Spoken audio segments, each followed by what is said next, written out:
This continent has some of the most dramatic landscapes on the planet, from the ocean shorelines to the alpine mountains and the sandy deserts.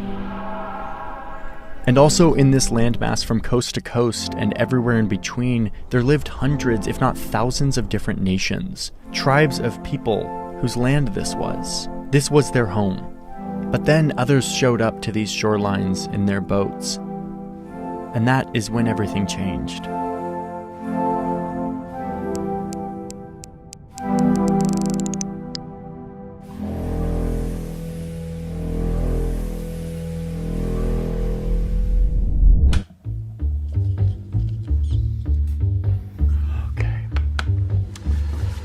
In the spring of 1803, two American politicians visiting Paris closed the sweetest real estate deal they had ever seen. With the simple stroke of a pen, their country doubled in size. All for just $15 million.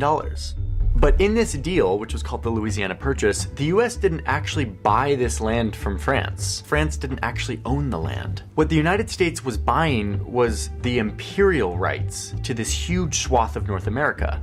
This basically meant that France would stay out of the way and let the budding new empire, the United States, colonize it without interfering. If the United States really wanted ownership over this land, they would need to get it from the people who were here first, which at the time was lots of different native tribes. These are the people who had been here for thousands of years, way before Europeans had the idea of leaving their continent. And this land that the US just bought was theirs.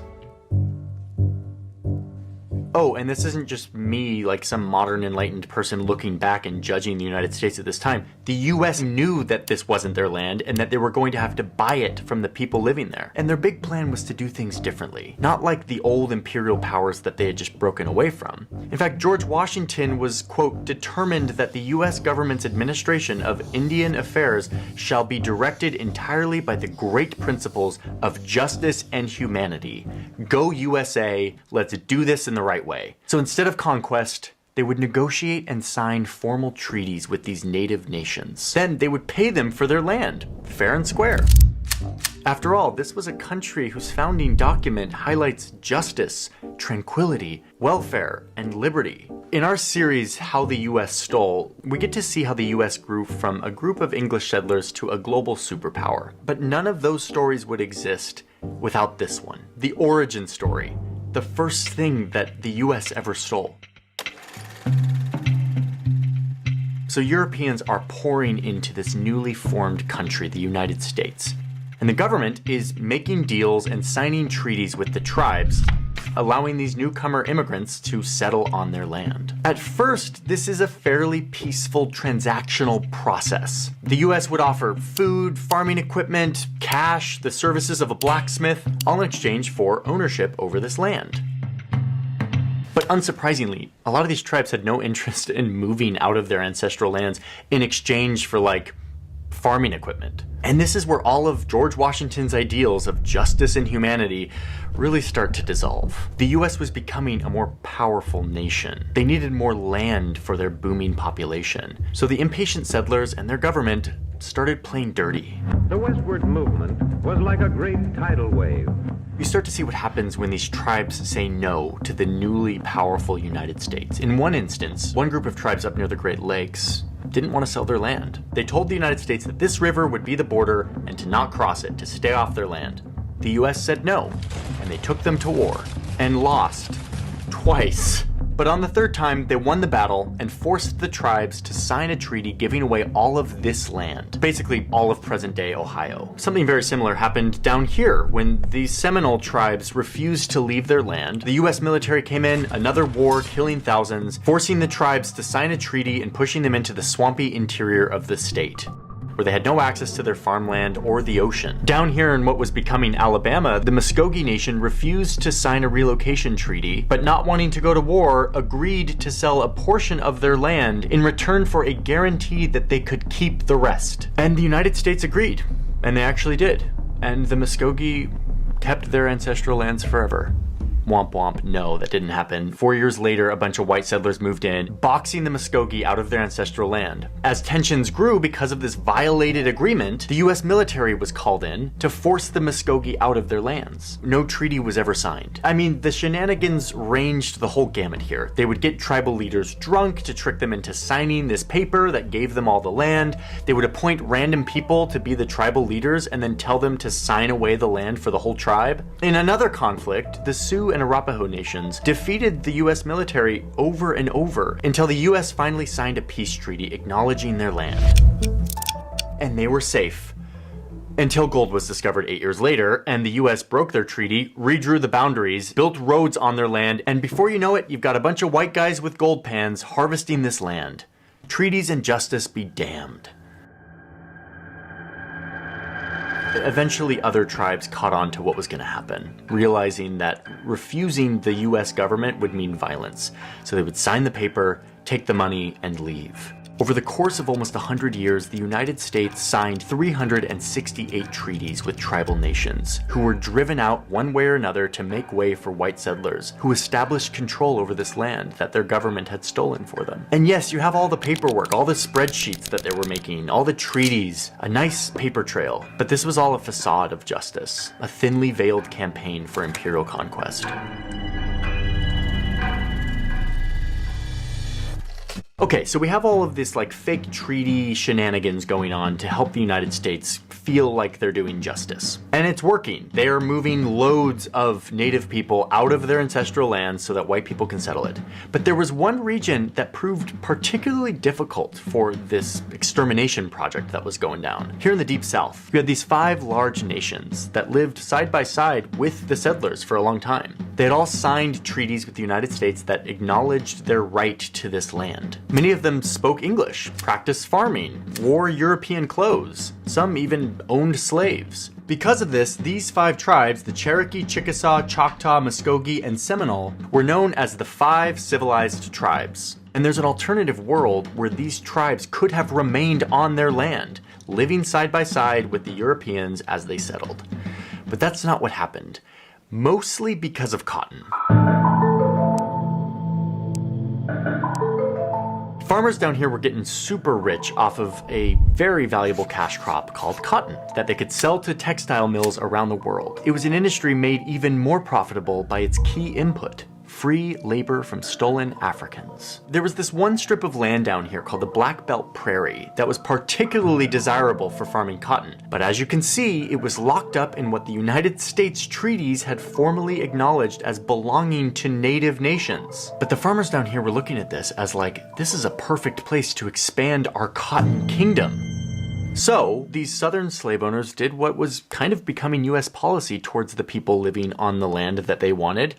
They made up their own rules. The state of Georgia was particularly aggressive in trying to clear this land out, or in the words of their governor at the time, to replace, quote, all of the red with white population. They targeted the Cherokee Nation, passing a law that abolished their governments. The Cherokee are not going to stand for this, so they fight back using the same shenanigans that the United States is trying to use, the US legal system. They take Georgia to court, a case that went all the way to the Supreme Court. And guess what? The Cherokee Nation won. Like, there was no way around the fact that they had ironclad rights to this land, signed and sealed. The highest court in the country just ruled that the states could not impose on tribal sovereignty.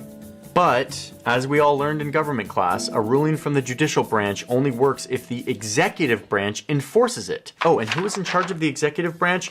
Oh, this guy. The guy who wrote a letter to his wife during the War of 1812 from the battlefield saying that he had successfully slaughtered 170 Native Americans in, quote, an elegant style. Oh, and the guy who's on our $20 bill? Yeah, him. Andrew Jackson thought that negotiating treaties with the people who were living here was a ridiculous notion. So he looks at the Supreme Court ruling that validates the Cherokees' right to their land, and he literally responds in the snarkiest way possible, saying, "The Chief Justice, John Marshall, has, quote, made his decision. Now let him enforce it." No, he was not going to enforce it. Jackson had a different plan in mind. It came in the form of a new law that he pushed through both houses of Congress. His whole worldview towards First Americans embodied in a piece of American legislation, the Indian Removal Act of 1830. This law used taxpayer money to get tribes out of the United States and to relocate them to an uninhabitable place that surely no American settler will ever end up. The Great Plains seemed an inhospitable land to people familiar with the eastern states and of Europe. This became their dumping ground, and it came with a promise.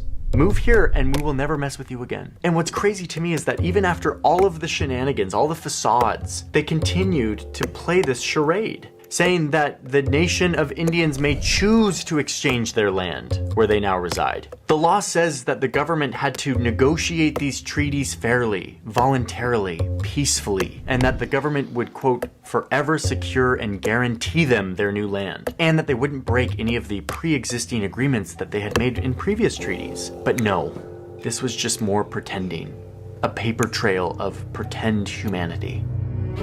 Just as Andrew Jackson had ignored the Supreme Court ruling, he had no intention in following the law that he helped create. But he kept up the ruse. More documents, more signatures, more paper that made these civilized, justice-minded people feel like they weren't orchestrating a mass ethnic cleansing, sanctioned by the government, paid for by taxes, but they were. So this law is implemented, and the United States government, military, and even private companies start to ramp up their removal efforts of first Americans. They focus in on these 5 tribes that were sitting atop the land that they wanted for their cotton empire. More bribes, more pretend negotiations, and when push came to shove, more threats of violence. The Cherokee eventually signed a treaty agreeing to sell their last portion of land, and they moved west, out to their little rectangle of land that had been allocated to them by the government on maps. The only problem was that the leader who signed the treaty on behalf of the Cherokee people was not actually the real leader. They had no authority to make this decision.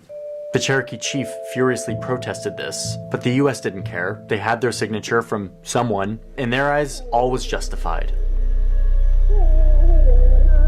Between 1831 and 1838, nearly every member from the 5 tribes was expelled from their land.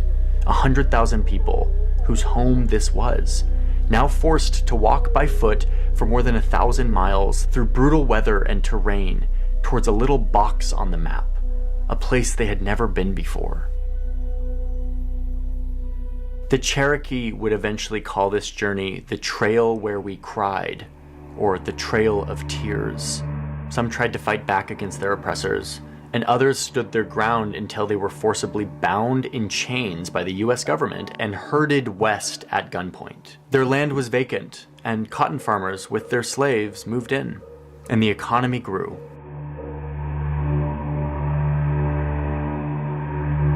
We'll never know how many people died during all of this, how many lives were really destroyed. Some people say 3,000, other estimates say 15,000, but you don't need those numbers to see how destructive this was. It was systematic, it was documented, and it was enshrined in law. We have a paper trail of all of it, showing the receipts, the payments, the treaties, the bureaucracy of it all. It's like a bunch of spreadsheets from the 1800s. American settlers, in an effort to be different from the old world empires they fled, ended up carrying out the first state-sponsored ethnic cleansing. There's a reason why Hitler, 100 years later, references this exact event, this process, when he was carrying out his own ethnic cleansing. He said that the Volga, which is a river in Russia, would be, quote, our Mississippi. He said that Europe, not America, would be the land of unlimited possibilities.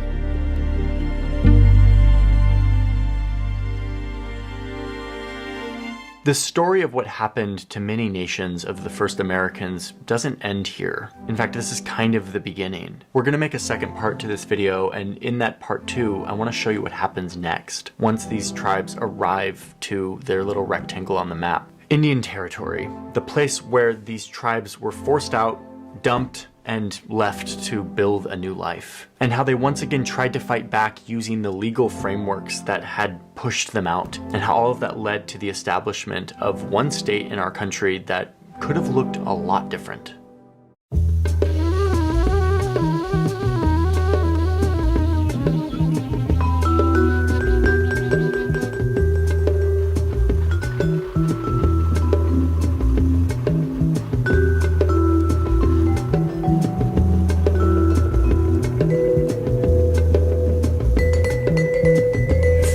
Say is, you fucking Edomites, you're in a lot of goddamn trouble. Because you didn't just take any old nation and enslave them and put us under your feet, but you did it to sovereigns, the children of Israel.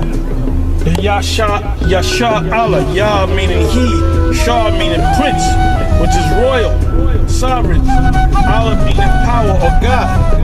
We are the princes of God, and you enslaved us for a period of more than 400 years. So what in the fuck do you think you're gonna get in return? You're gonna get cold fucked up.